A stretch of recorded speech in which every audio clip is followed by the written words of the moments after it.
байцгаана уу? Та зүрхээ сонс сэтгэл зүйн боловсрол олгох подкастыг сонсож байна. Бидэнтэй хамт байгаад баярлалаа. Бидний хүргэж буй подкаст маань сэтгэл зүйн анхны шатны боловсрол олгох мэдээлэл түгээх дугаарууд бөгөөд энэ сэтгэл зүйн зөвлөгөө засал биш гэдгийг та бүхэн маань тунгаан анзаараарай. Сайн байцгаана уу сонсогчдоо, зүрхээ сонс подкастын шинэхэн дугаар эхэлж байна.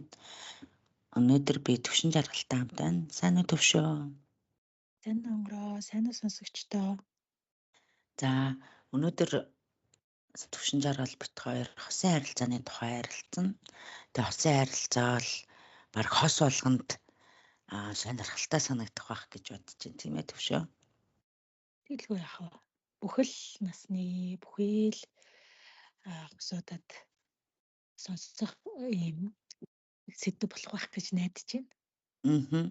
Тэгэхээр хосын харилцаа гэхээр үерхжээж болно, тийм эсвэл гэрэлтийн өмнөх шатан дээрээ бас байж аж болно, амьдраад олон жил болсон хосууд байж болно гэх мэтчлэн хосын харилцааны мөчлөг бүр дээр байгаа, үе бүр дээр байгаа бүх хосуудад хэрэг болов уу гэд бит хоёр ямар ч хэлсэн нэг хідэн зүйлийг бэлдсэн байна ярилцгаар.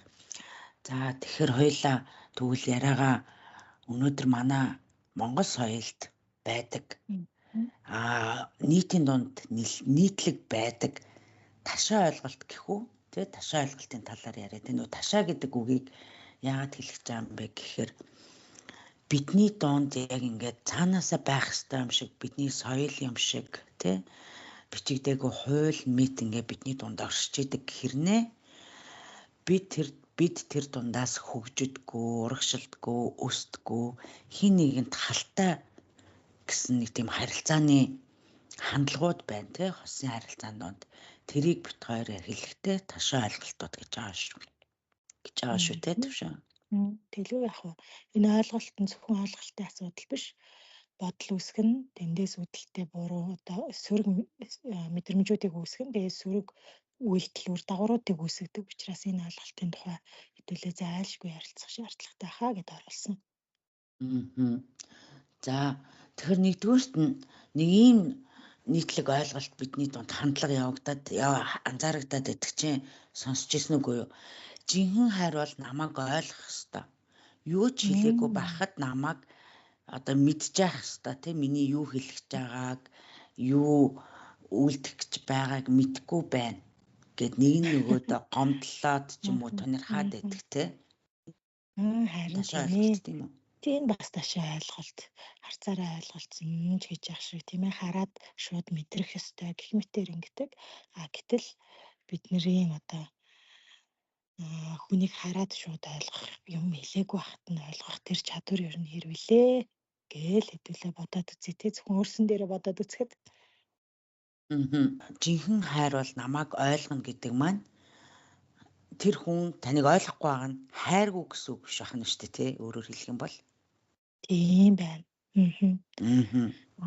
Гол нь одоо мэдэгдэх буюу тийм ээ энийгээ бид нэр хэлж гин үү, илэрхийлж гин үү, нөгөө хүмүүс маань сонсож гин үү, ингээ бид хоёрын дунд ойлголцол бий болж гин үү гэдгээрээ л одоо хайр маань одоо бие бинийгээ мэдэрч ойлгож гин үү гэдэг юм яригдахаас биш харангуйтай ойлгодог байх ёстой гэдэг ойлголт бол ташаа байх нэ.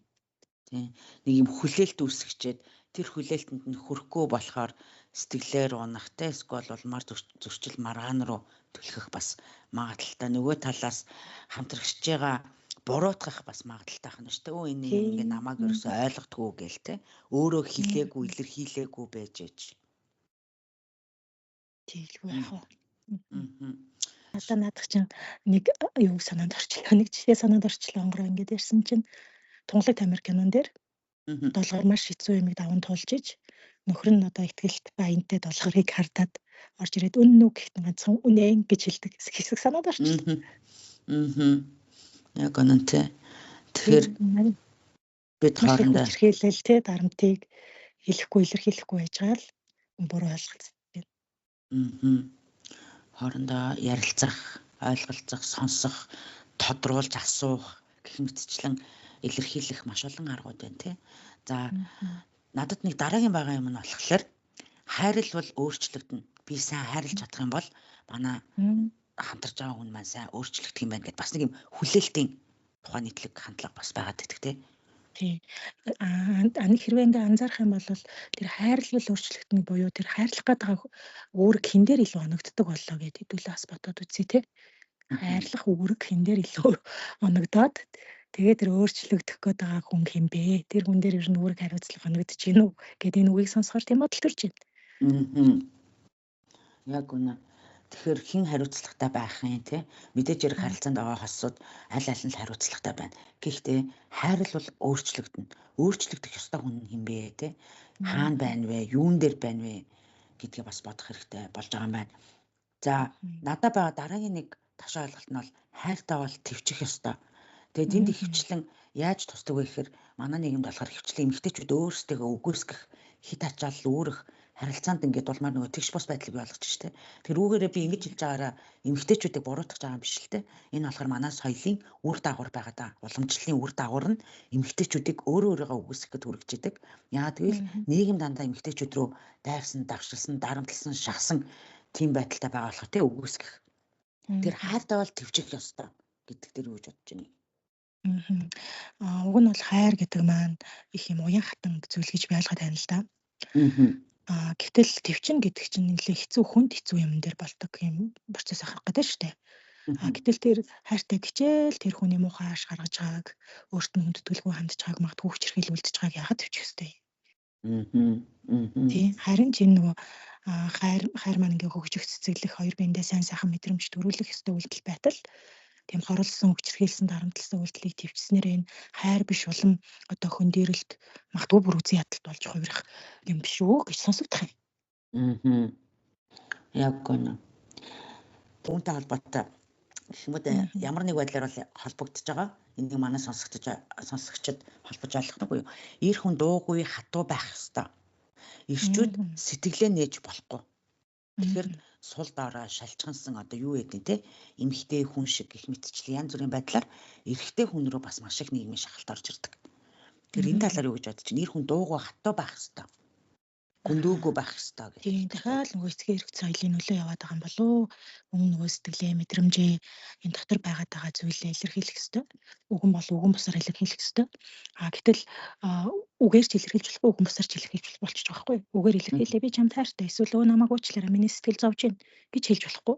Энийг ингээд нэг харцаа зөвлөлөөд магадгүй нэг ансханд нь нулимс чихтэд харуулчих болохгүй. Яа тэгэхээр султаа болчихж байгаа. Ингээ нөгөө бүхэл талаараа хаач харчин нөгөө чиний ихний ойлголт болох те. Нөгөө намайг нөгөө үг хэлэхгүйгээр ойлгох хэрэгтэй гэдэг юм чи ингээд саяын энэ жишээтэй чи ингээд шууд холбогдож байгаа. Яг гэнэ. Тэгэхээр бид ер нь эхээс хүнд хүрэхдээ бүхий л хүнтэй одоо эрэгтэй ч эмэгтэй ч бүгд яг адилхан л төрдөг тэр мэдрэмж тэр бодол тэр оюун тархитай бүгд адилхан төрж байхад нийгмийн явцад нийгэмшлийнхаа явцад бид нийгмээс юу суралцж идэг вэ гэхээр хэн хаана ямар байртай байр суурь хандлагатай байх вэ гэдгийг соёлоос суралцж идэг. Тэр хүүгүүдэд бид өсгөхдөө яадаг билээ? Ирчүүдтэй бид хандлагатай ямар байдаг вүлээ? Сургуульд хүүгүүдтэй ямар харилцаатай байдаг вэ? Сургуулийн менежмент болон багш нар эцэг эхчүүд хүүгүүдэд бид ямар нэг юм болоод ороод ирэхэд нь сонсож чаддаг уу? Хамгийн нэгдүгээрт нь бид сонсож чаддаг уу? Нүд рүү нэг тарж чаддаг уу? Буруутгахгүйгээр ойлгож чаддаг уу? Шейминг буюу гутаанд оромжлохгүйгээр бид ярилцаж чаддаг уу? Улмаар том болсныхан дараа эрэгтэй хүн өөрийнхөө сэтгэлийг илчлэхээр бид нэр найзан дундаа орж ирээд даапаалдгүй, шоолдгүй, шоглдгүй. Тэ? Тэгэхээр яг энэ чиний ярьсан болгон чи эргээд хүн хайртай хүнтэйгээ ярилцах, хамт байх, харилцан одоо ойлголцох, амьдралаа хамтдаа авч явах, асуудлаа хамтдаа тулах тэр бүх чадварт нөлөөлж идэг юмнууд ахна шүү дээ. Яг үнэ тийм. За тэгсэн чинь дараагийн маш нийтлэг байдаг нэг ойлголт би нэг бүр маш их сонсч исэн, маш их газар харж исэн, уншиж исэн, үзэж исэн гэх юм уу да тий. Хосууд бүх зүйлсээ хамт хийх ёстой. Тий. Ерөөсөө байнга бүх юм дээр хамт байх ёстой, дэлгүүр явсан ч хамт байх ёстой. Одоо юу гэдэг чинь тий жүжиг шивдсэн ч хамт байх ёстой. Одоо яадаг чи мэдгүй яг одоо тод жишээ орж ирэхгүй. Гэхдээ бүх юмыг хамт байх ёстой. Тэгэхгүй бол чи надад хайргүй болсон юм уу? Гэсэн бас нэг юм хүлээлтэн дээр авчихдээ шүү дээ. Тийм байна. Гэтэл эн чинь хувь хүн байгаа. Хоёр хувь хүн нийлээд хос болж байгаа тийм үү? За тэгэхээр чин хос боллоо гингүүтээ бид нар бүх юмаа золиослох бүх юмаа нөгөө хүндэд зориулах ямарч боломж байхгүй. Одоо бүгдийг хамтдаа ин гिचхээр аль нэгнийхээ одоо хүсэл сонирхлыг орхигдуулах юм болохгүй дээ шүү дээ. Тэгэхээр энийг бас өрөөсгөл буюу ташаа ойлголт юм болов уу? Яагаад тэгэхээр тэнд донд чинь хамтрах үедээ хамтран, хувь хүнээрээ байх үедээ байна. Энэ хоёр маань ингээ харилцан зохицож иж нэг айтаахан харилцаа үүсгэх гээд байгаа юм сүүлийн үед судалгаагаар тийм ээ. Олуудаар хэрэгдэад байгаа.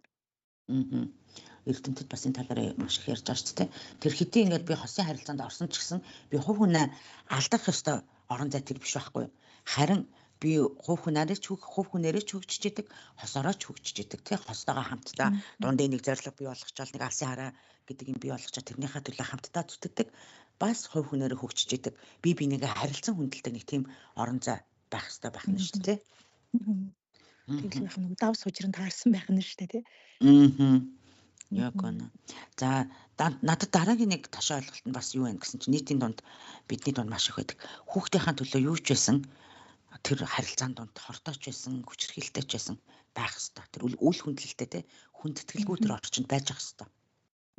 Гэсэн бас нэг тийм хүлээлт гэх юм уу те нийгмийн шахалт хүлээлт бас байдаг те.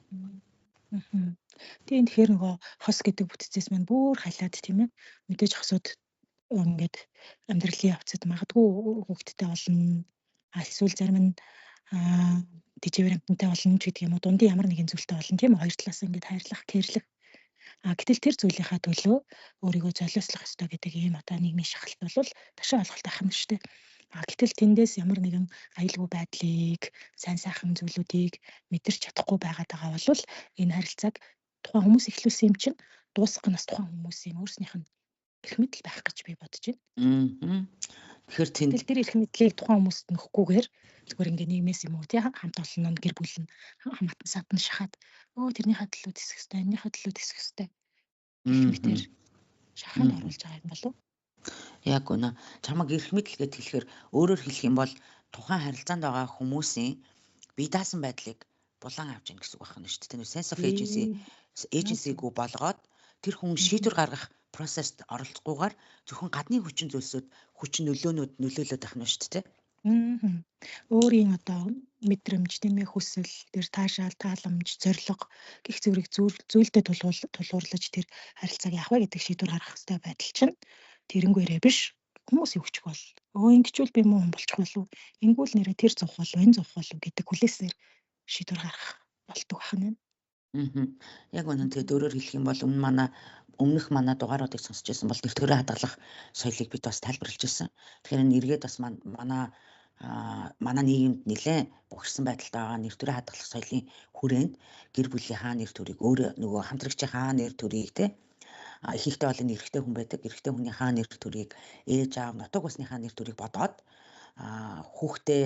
хүүхдийнхаа төлөө тэсэх ёстой, твчих ёстой болж байна. Тэгэхээр тэнд нөгөө насанд хүрсэн хүн маань өөрийнх нь бие даасан хараат бус эрхэмсэг оршихуйтай хүн маань яаж амьдрах вэ те? Яаж тэнд орших вэ гэдэг бас оршихуйн асуудал болоод явах нь шүү дээ те. Тэглэг байх уу. Яг үүнтэй холбоотойгоор бас нэг юм нийтлэг ойлголт бас ташаа ойлголт байна. Гэрлэлт бол нийгмийн үүрэг. Насанд хүрсэн л бол хүнтэй суух ёстой гэдтэй. Тэр нөгөө хүмүүстэй үерхэж болохгүй эсвэл хүн чинь ингээд нэг үерхлээс нөгөө үерхлөө бас орж иж болно шүү дээ тий. Туршиж үзэж иж болно тий. Эсвэл бол үерхэл нь удаан хугацаанд ээж болно. Эсвэл албан ёсоор гэрлэхгүй ч гэсэн хамтрагч гэдэг тэр дунд бас байж ээж болно тий. Статуст нэр.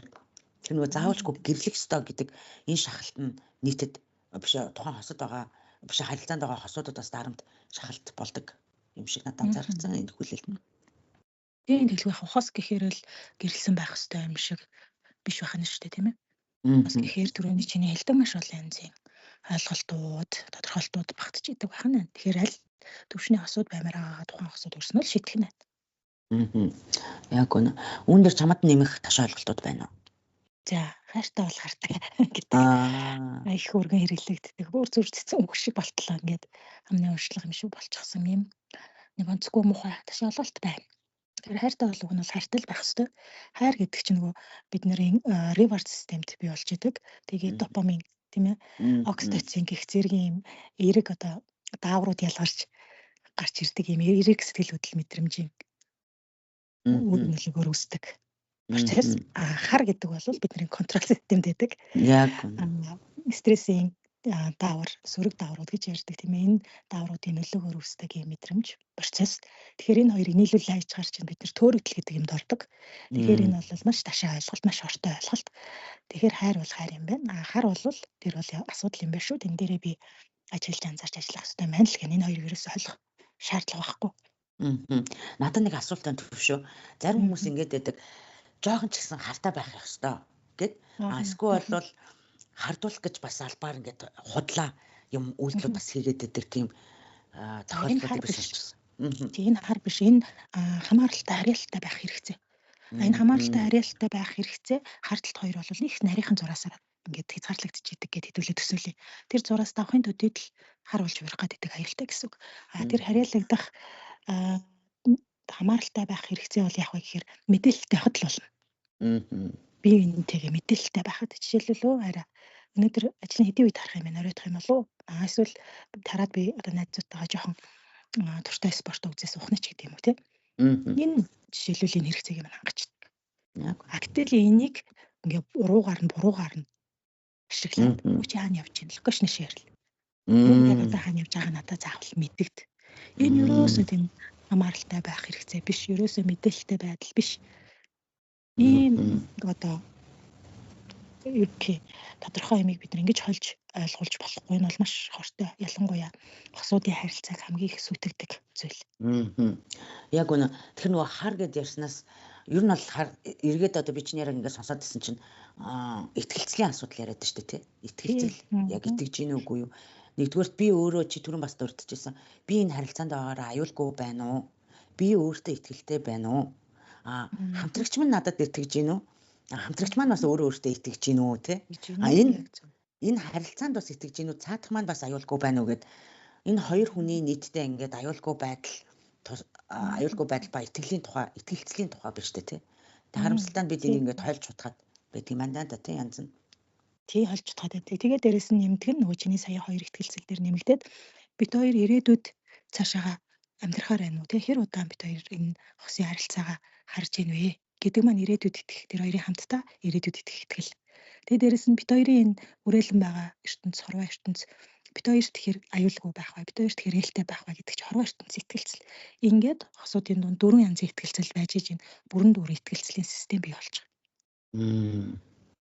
Энийг ганцхан хүний асуудал юм шиг. Тэгээд тэр хүнийг хардаа тавил, тэгээд тэр хүнийг хянаа тавил бүх юм болчих юм шиг ингэж буруу бид нэр ойлгож байна.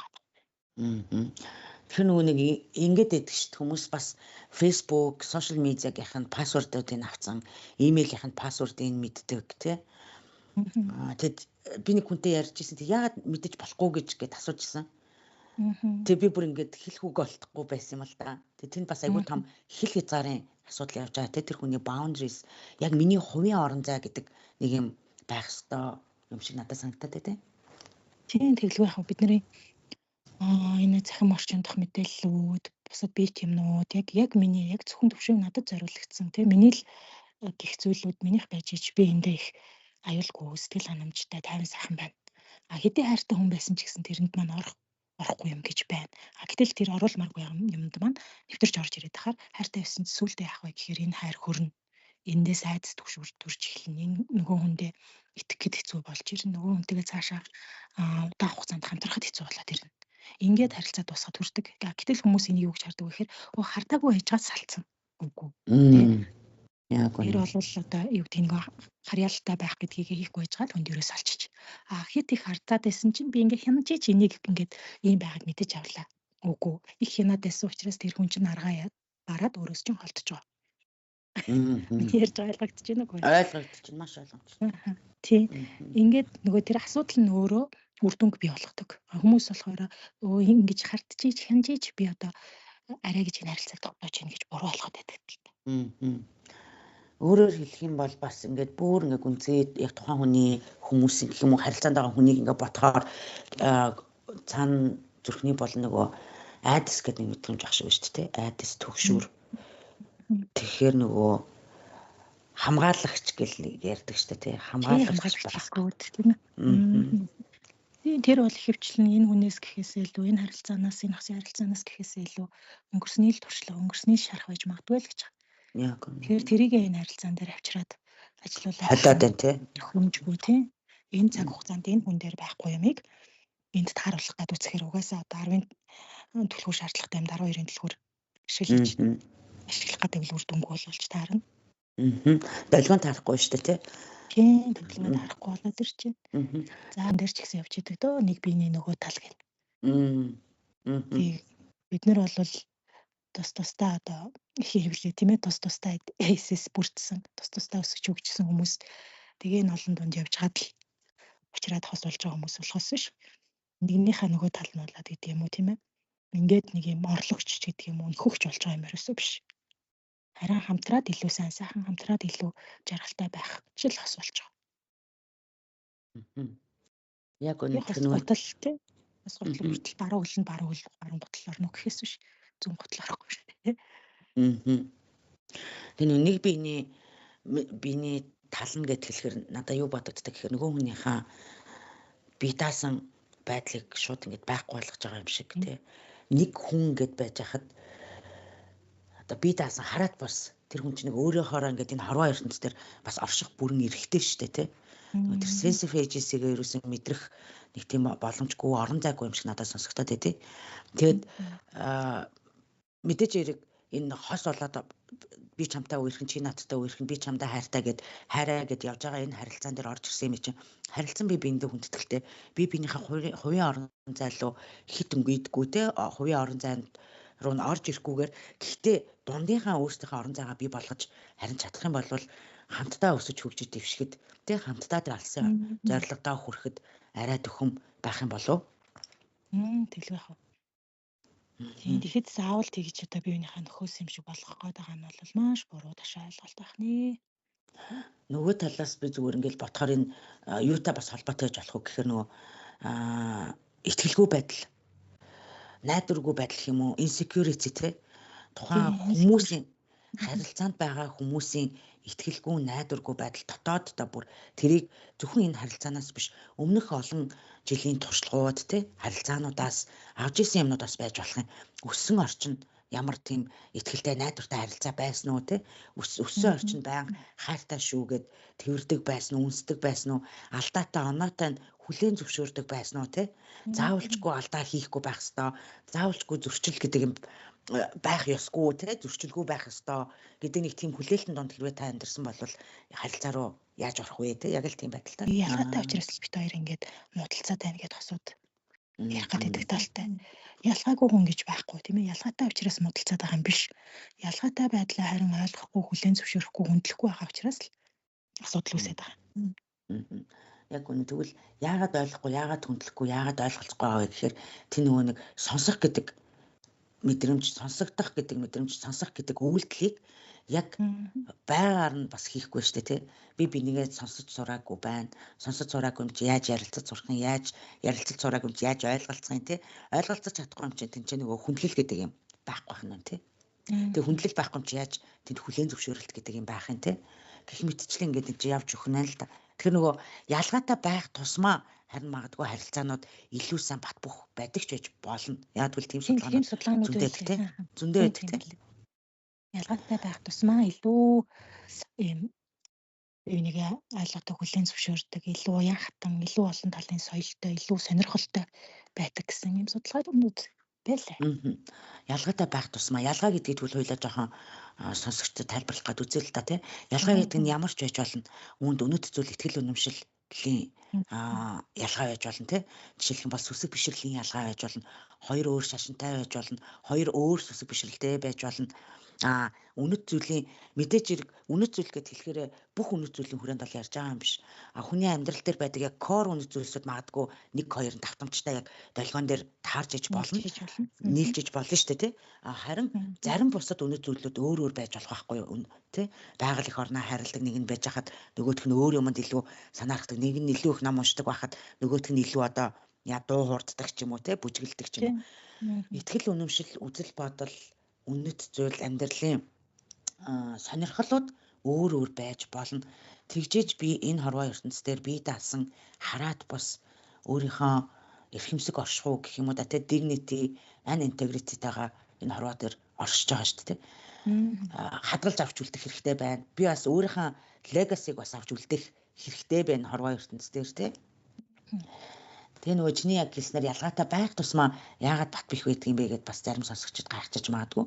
Ялгаатай байх тусмаа бид тийч төрөний нөгөө төвшин жаргалын хэлсэнчлэн сониуч байгаа байхгүй тий. Би биендээ сониуч байна. Би бинийг ойлгохыг хичээж байна. Тэр нөгөө хичээн гэдэг чинь тийм зүтгэл байна гэсэн үг. Зүтгэл байна гэдэг чинь би бинээ харилцан хүнддэг чинь гэсэн үг. Үг юм болов тий. Тий. Тэгээд бидний тэр хэрээрээ бидний энэ хорвоо ертөнцийг таньж мэдэх тэр танин мэдхүйн хөгжлүүд ч гэсэн их өргөн цар хүрээтэйгээр явагдаж нэрээ эн чинь надаас өөр үзэл бодолтой, надаас өөр амьдралын юм аягтай хүмүүс байд юм биш үү? Ингэж амьдрахаар яд юм бол ямар байд юм бол гэд илүү ингээ хорвоо ертөнцтэй танилцаж хүнийхээ хувьд ч гэсэн өөрийнхөө хувьд ч гэсэн илүү хөгжиж идэг байх нь. Тэгэхээр нөгөө хөгжил би яг хувь хүнийхээ хувьд хөгжиж байгаа юу? Хосынхаа хувьд хөгжиж байгаа юу? Ахиц дэвшил гарч байна уу? Энэ харилцаа намайг гжигдэж гин үү те? Гэдгийн дотор би байх юмсан. Тэгээ би энд аюулгүй байна уу гэдэг айгуу чухал те. Би түрүүн чиний ярьж байхад нэг юм хэлт юм уу гэж бодоод тест мартцсан байж сая саналаа. Айдас гэд хүмүүс яагаад ингэ тайртай бол хартаа нэг би нэмийн тал чи тэхгүй бол тэхгүй гэдэг гэсэн чинь нөгөө нэг айдас гэдэг юм аа санагалзаад гэж хэлэхэр яаж сонсогдож байгаа бол санагалзаад гэх нь ч одоо хаашаа нөгөө survival модон дээр бид нар байнга амьдарч байгаа болохоор хүлэгдээд тэрэндээ хит тассан болохоор айдаснаас өөр харилцаа байдаггүй гэдгийг мэдэхгүй гэх юм уу? Тэгэхээр нөгөө айдасгүй харилцаанд яаж байхаа мэдэхгүй гэж хэлээ л да өөрөөр хэлэх юм бол. Тийм болохоор ингээд янз бүрийн юмнуудад итгэдэг гэж хэлэх юм уу да тэгээд яагад гэвэл суралцах боломж байхгүй байлаа л да хүмүүст те өөр харилцаа байдаг юм байна, эрүүл харилцаанд оршиж болдог юм байна, аюулгүй байж болдог юм байна гэдгийг мэдгүй болохоор айдастаа тэр нөгөө хүүхэнд насандаа ч юм уу өмнөх амьдралын туршлагуудаасаа олж авсан тэр мэдээллээсээ тэр өөрийнхөө амьдралын туршлагаасаа үндэслэн одооний энэ харилцааг үнэлэх нь одооний энэ цаг хугацаан дээр хэр шударга вэ?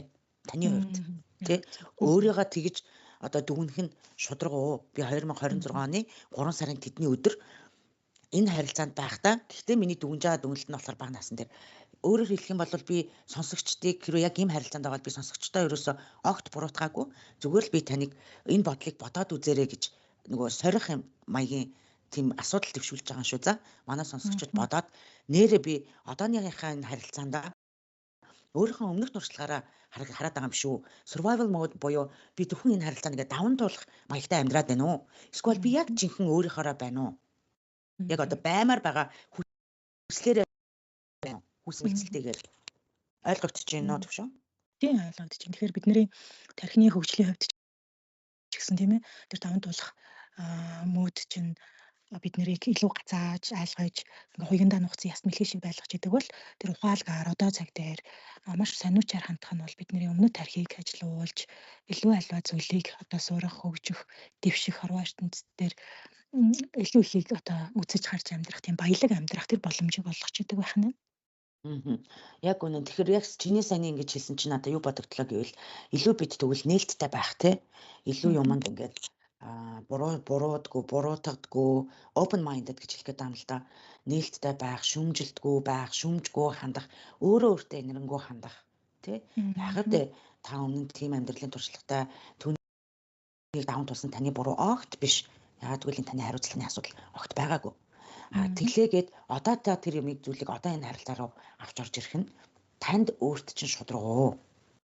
Тэгэхээр нөгөө өөртөө инэрэнгүү хандах, энэ харилцаандаа инэрэнгүү хандах, харилцаанд байгаа хүндээ инэрэнгүү хандах, улмаар нийгэмд инэрэнгүү хандах. Тэгээ бид нар чинь хорвоо ертөнцийн дээр баян юм харилцаанд амьдарч байгаа хүн төрөлхтөн шүү дээ тий. Бид ганцаараа оршиж чадахгүй л юм чи тий. Би биендээ инэрэнгүү байх. Хамгийн чухал юм нь би өөртөө л инэрэнгүү байж чадах юм бол бусдад ч гэсэн инэрэнгүү хандж чаднаа гэд. За хоёулаа тэгвэл дараагийнхаа айгуу хамгийн чухал сэдв рүү орох уу? За тийм. Яг энэ нөгөө ярьж байгаа дээрээ энэ нь юу вэ гэвэл манай соёлын хүрээнд маш тод ингээ байж идэг энийг ингээд багаас нь хүүхдүүдтэй ч зааж идэг тийм юмнуудыг би ингээ сүлвэжж бас уншаад хараад мэдрээд байна л да. Зөрчил огт байж болохгүй. Зөрчил маргаан бол муу юм, буруу юм. Гэдэг нэг ийм юм бидний дунд яваад байдаг. Гэхдээ чинь талаар юу гэж бодож чинь зөрчил гэж яг юу юм бэ? Бидний дунд юу байх ёсгүй зүйл юм уу? Зөрчил гэдэг болвол биднэрт зайлшгүй байх, хөгжлийн нэг хэсэг. Зөрчлийг хоёр ингээ ангилаад байгаа. Яаж хоёр ангилж байна вэ гэхээр энэ эерэг зөрчил үү, энэ сөрөг зөрчил үү гэдээ хувааж байгаа. Эерэг зөрчил бол илүү хөгжил рүү хөтэлдэг, асуудлыг шийддэг. Бид нэр илүү хоорондоо юм нэгт харилцаа холбоотой, ойлголцолтой болгодог ийм зүйлийг одоо эерэг зөрчил гэж хэлээд байгаа. Нөгөө сөрөг гэдэг маань болохоор яах вэ гэхээр жинхэнэ нөгөө бидний яагаад байдаг, монголчуудын яагаад байдаг тийм ээ, хагаралдуулдаг, муудалцуулдаг, магадгүй бүр хүчирхийлэл рүү түлхдэг, бие бинийгээ дарамтлахад хүргэдэг, зөвхөн нэгнийх нь ирэх шиг сайнаар хангагдаад нөгөөгийнх нь шиг дандаа хангахдахгүйгээр хохирч үлддэгийг бол сөрөг муу зөрчил гэж хуваад байгаа юм л да. Тэгэхээр хэдүүлээ зөрчлийг тэр чигээр нь буруу муу гэж харахаас илүүтэй энэ ямар зөрчил вэ? Энэ эерэг зөрчил одоо байлгахын тулд нэг хөгжлийн нэг хэсэг байлгахын тулд бид нэр яах вэ гэдэг рүү илүү анхаармаар юм уу? Яг үнэн. Тэгэхээр зөрчил гэдэг зүйл чинь ухтаа болвол тэр хэрвээ эерэг байх юм бол бид хамтдаа өсөж хөгжиж твшиж ахиц ямар нэг байдлаар ахиц гарсан л байх хэрэгтэй байна шүү дээ, тий? Сайжруулалт ямар ч гэсэн тэнд байдаг байх нь ойлголцол тэнд явагддаг. Нэг тийм орон зай юм биш үү зөрчил бол. Гэхдээ энд нэг ийм юм байх хэрэгтэй, чиний хэлсэнчлэн зөрчил гэхээр бид аль хүртэл зөрчилдөж маргал болох вэ? Эргээд бие биентэйгээ уулзах, эргээд бие бинийгээ уучлах, тий? Эргээд харилцан нөгөө ойлголцох, бие биенийхээ нүд рүү харах нэг тийм орон зайтай зөрчил гэх юм уу? Ягаад гэвэл ингээд анзаархаар хүмүүс зөрчилдөхтэй ингээд нэг бол ингээд дандаа өнгөрсөн юмнууд руу ингээд гүйж очиод зөрчилдөгддөг. Чи тэгсэн бидтэй ингэсэн бидтэй гэд одоо цаг дээр төвлөрсөн зөрчил биш. Одоо цагийн за одоо нэг биерний тухай зөрчил маргаан байлаа гэж бодоход биерээ ярьж иржсэн аа улмаар 5 жилийн өмнөх одоо зайрмаг ч юм уу юу ч байдیں۔ Тэ нэг тийм юмны зөрчил. Эсвэл бол чи ийм чи тийм. Энийг манай сонсогчид тэрөө санаж байгаа бол өмнөх дугаарууд дээр бид ярьжсэн. Танаахан манаахан. Танаа ээж, танаа хамаатан саднууд ингэдэг гээд байх ёсгүй орон зайгуудаа орон зайнууд руу орж бие биенийгээ нөрөөгөө халдаад идэг. Тийм байна. Тэгэхээр зөрчил бол тухайн асуудал дээрээ төвлөрсөн тухайн цаг үедээ байх юм бол тэгээд асуудлыг шийдэх рүү чиглэж явах юм бол энэ бол хэвийн буюутай байх ёстой зөрчил байх нэ.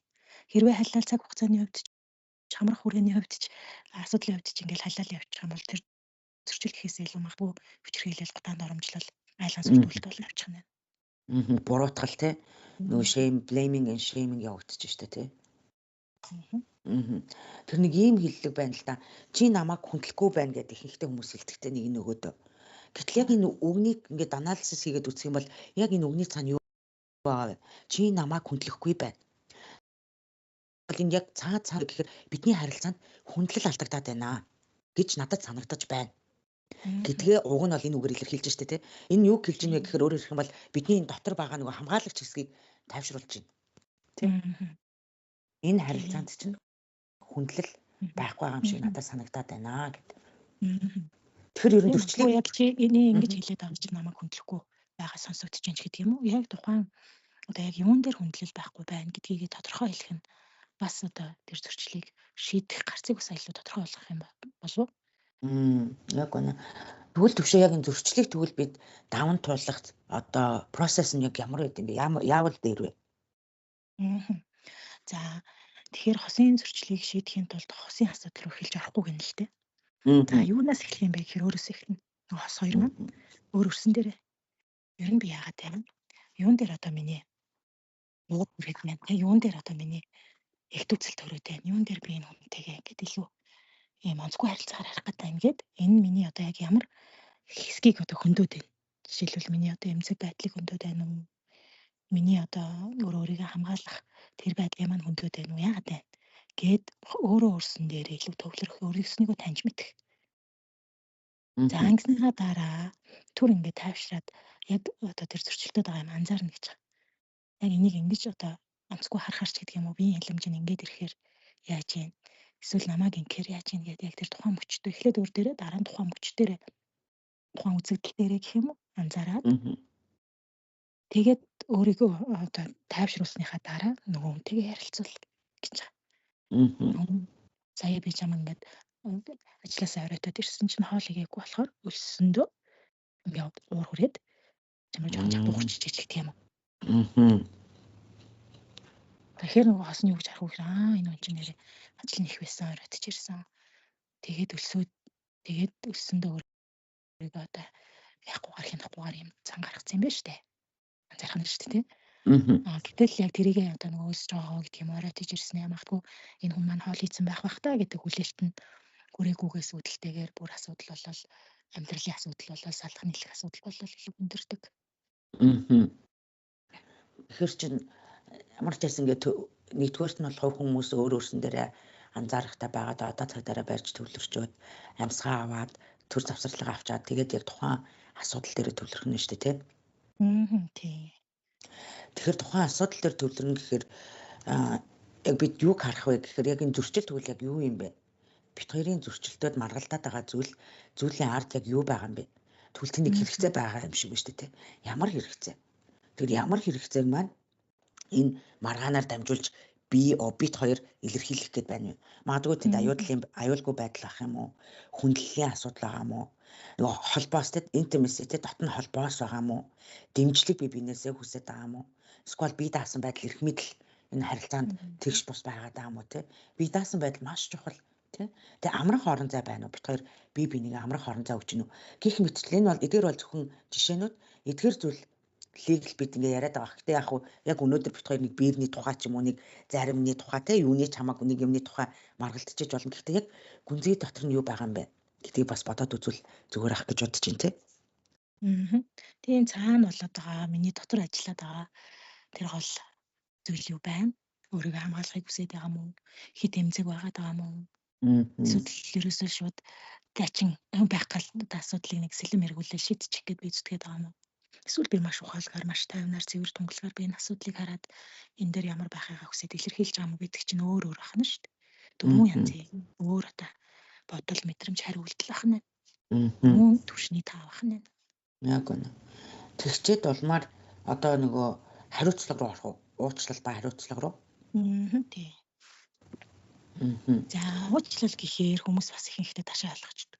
Яг тухайн мөчөд эвлэрчил байвал тухайн мөчөд одоо ингээд тэр зүйлийг ингээд дарж ивэл уучлах авах гэдэг.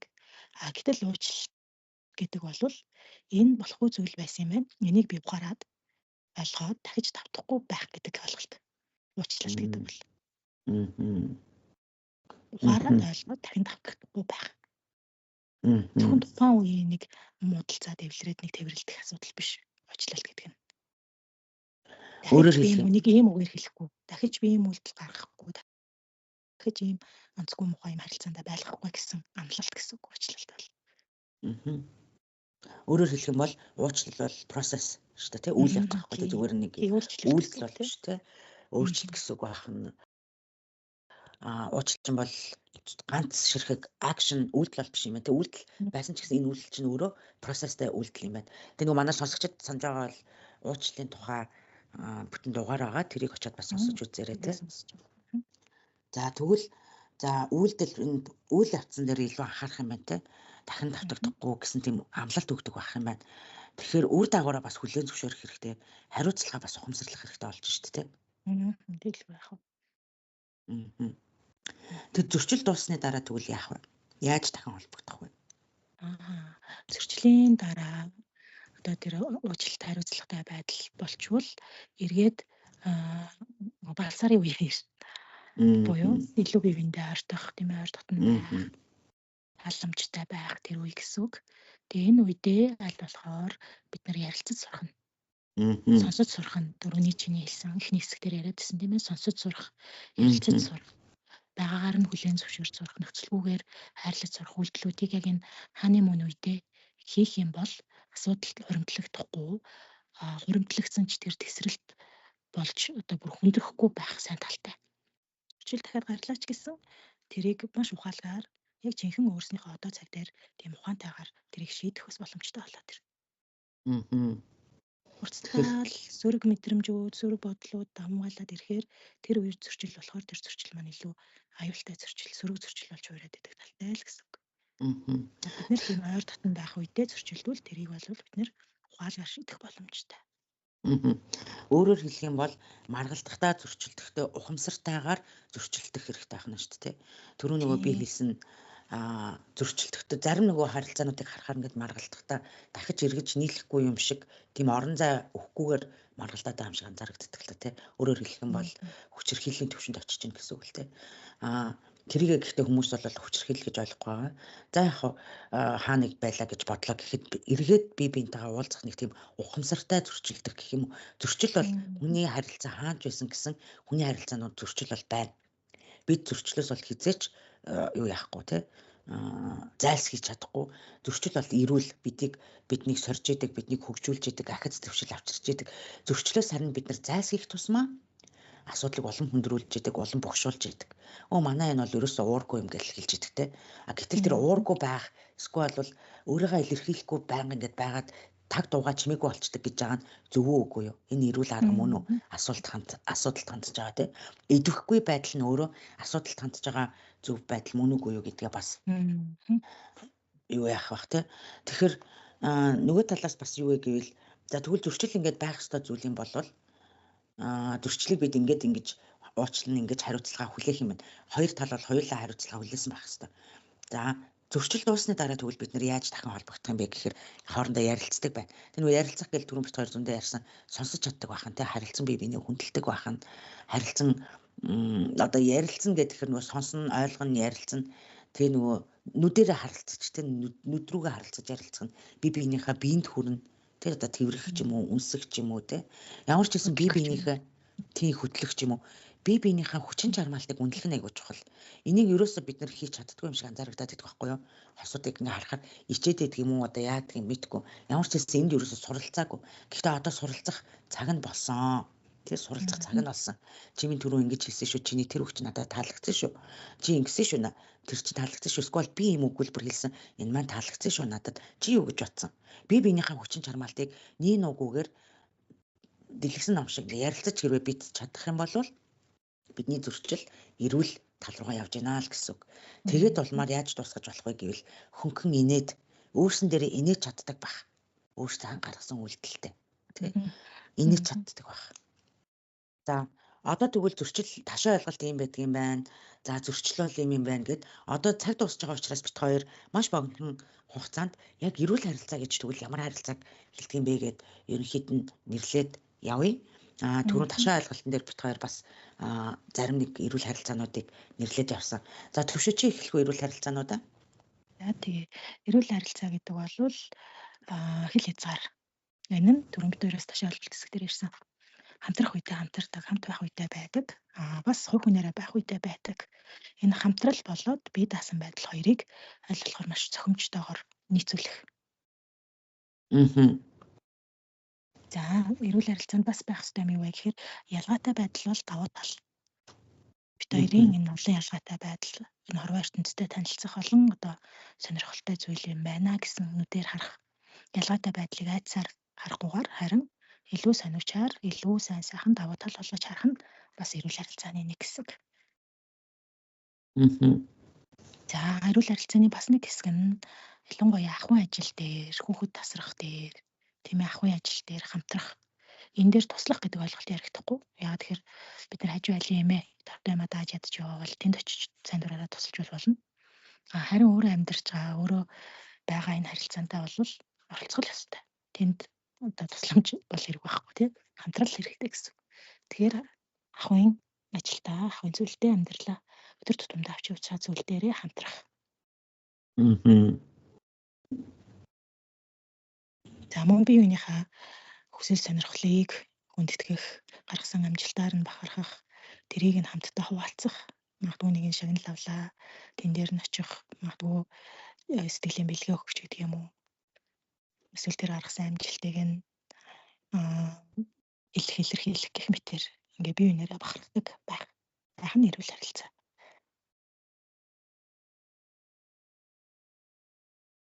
За тэгээд үнэнч байдал, ихтгэлцэл гээл юм болгон дээр нөгөө эрүүл харилцааны юмнууд байгаа л да. Тэгэхээр тэрийг бол таад манай бусад подкастн дээр бас дурдгдсан ярилцсан байгаа гэлөө харах байх, сонсох байх. Яг үнэ. Надад нэмэх юм нь юу вэ гэвэл энэ эрүүл харилцаанд хоёр хүн хоёулаа ялагч байж болно. Тий. Ойлголцохын тулд хийдэг бас дасгал бас байж болно. эрүүл харилцаа бол ойлголцсон тул тэгэл заавалжгүй бит хоёр ойлголцож чадахгүй маань гэд хайчдаг юм бол биш, суралцахад хизээж орооддгоо. Тэгэхээр та өнөөдрөөс ч гэсэн ойлголцохын тулд чармаадаг, хичээдэг бас байж болно. Гэхдээ миний анзаарснаар ер нь бол нэг сүүлийн 5-6 жилд залуучууд хосууд ерөнхийдөө бол эрс өөрчлөгдөж байгаа. Мэргэжлийн сэтгэл зүйчдэр хосоороо ирдэг болсон байна. Дангаараа бас ирдэг болсон байна те. Миний яг энэ болохгүй байна. Би яг миний энээс болоод миний харилцаанд ингэж нөлөөлөд байна гэд асуудлаа сайн таньдаг болсон байлээ. Ер нь бол нэг үе бодоод ирж байгаа үйлчлүүлэгчтэй харахаар те. Тэгэхээр тэр бол маш сайн байна. За дараагийн юм нь болохоор юу вэ гэвэл харилцаа бол хамтын бүтээл. Нэг хүний үүрэг бол биш. Өөрөөр хэлэх юм бол эрүүл харилцаанд хариуцлагатай сэтгэлээрээ оролцдог байх. Бие махбодороо, зүрх сэтгэлээрээ, оюун санаагаараа тэнд бүрэн оролцоотой баймаар байна. Тэ нэгэн диван дээр суучаал телевизийн удирдлага барьцдаг биш те. Тэнд бүхэл зүйлд ингээд оролцож яадаг. Шийдвэр гаргалтанд тэгш байрлагддаг баймаар байна. Нэг тал нь хитэг шийдвэр гаргадаг биш те. Хамтдаа гаргаж чаддаг байх юм бол энэ бол хамтын бүтээл байх нь. Түрүүн би ярианы ихэнд хэлжсэн хамтын алсын зорилго гэдэг хамтын алсын зорилго гэдэг нь юу юм? Тэрийг хамтдаа тодорхойлж тэрнийхээ төлөө зүтгэж байгаа тэр зорилтууд чинь тэр алхам болгон дээрээ хамтдаа хийдэг байх. Нөгөө талаас дараагийн нэмэх зүйл нь юу вэ гэвэл хамгийн чухал зүйл сэтгэлээ уудалж чаддаг байх. Аль тал нь би аль нэг гендер гэж хэлэхгүй сэтгэлээ уудалж чадах юм бол тэнд бидний дотн харилцаа бий болно. Дотн харилцаа гэдгийг болохоор хүмүүс ихвчлэн зүгээр шууд бэлгийн харилцаанд орсноогоо л дотн харилцаа гэж боддог. Тийм ээ, бэлгийн харилцаанд орох нь дотн харилцаа мөн. Гэхдээ бид бэлгийн харилцаанд орохдоо ч гэсэн маш олон төвшин дотн харилцаанд оролцож байгаа тийм. Тэнд өөрсдийнхөө дуу хоолойгоороо, өөрсдийнхөө яриагаараа, бие махбодороо, өөрсдийнхөө сүнслэг байдлаараа гэх мэтчлэн. Тэр тэнд юу байдаг вэ гэхээр бидний тэнд ихтгэлцэл байдаг. Аюулгүй орон зай ячдаг. Тэр яагаад бид дандаа айдас дунд амьдарч явах ёстой гэж. Та ч гэсэн аюулгүй орон зайд амьдрах бүрэн эрхэн танд байгаа. Тэ? Тэгэхээр өөртөө тэр боломжийг олгооч. Айдастай байх, төвшүүртэй байх тэр орон зайгаас гараад аюулгүй байх газар байх ямар гоё гэж амьсгаа бүтэнтэй авах өгтөн тэ. Амьсгаа бүтэн авч чадна гэх мэтчлэн. Дараагийн зүйл нь юу вэ гэхээр хайр бол зөвхөн нэг мэдрэмж биш. Хосын хайр бол энэ бол юу вэ гэхээр дадал, сонголт, өдөр тутмын үйлдэл байдаг. Тэнд юу байдаг вэ гэхээр хүндлэл байдаг, сонсох чадвар байдаг, түрүүний чиний хэлсэн талархах байдаг, тэнд уучлал байдаг. Тэр энэ ойлгомжтой нь үү те? Тийм бай. Хайр бол зүгээр л нэг юм мэдрэмж, би чамд хайртай гэж хэлдэг нэг үг биш. Зүгээр нэг юм мэдрэмж биш байна. Тэр мэдрэмж чинь дотроо дадал, сонголт, өдөр тутмын үйлдэлүүд байдаг байна. Тэгэхээр яг нөгөө зарим хүмүүс бас ингэж жандуураад байдаг. Өө надад би чамд хайртай гэж юусоо чи хэлэхгүй чи хайргүй болсон юм уу гэд. Ялангуяа манай соёлын хувьд хэрвээ бид нар ингээд үгээрээ илэрхийлж суралцаагүй хүмүүс бол тэрийг үйлдэлээр илэрхийлж болдог байхгүй тий. Тэг чи өглөө олгон брекфастын өглөөний цайг нь авчраад өгдөг байж болж байна. Өглөө олгон халуун савнд нь халуун цайг нь юм усыг хийгээд өгчдөг бол тэр хайр байхгүй юу тий. Өдөр тутмын үйлдэл тэр хүн хайраа илэрхийлж байгаа байдал. Тэр заавчгүй та тэр үгийг сонсох гээд байх бас шаардлагагүй хамтрагч байгаа бас үйлдэлийг харж болно л гэсэн үг. Ингээд минийх ерөнхийдөө болж байна да. Яг тэгвэл хоёлаа өнөөдрийн хосын харилцааны ашаа ойлголтууд, эрүүл харилцаа зөрчлийг хэрхэн даван туулах вэ гэсэн энэ яриагаа өндөрлөх үү.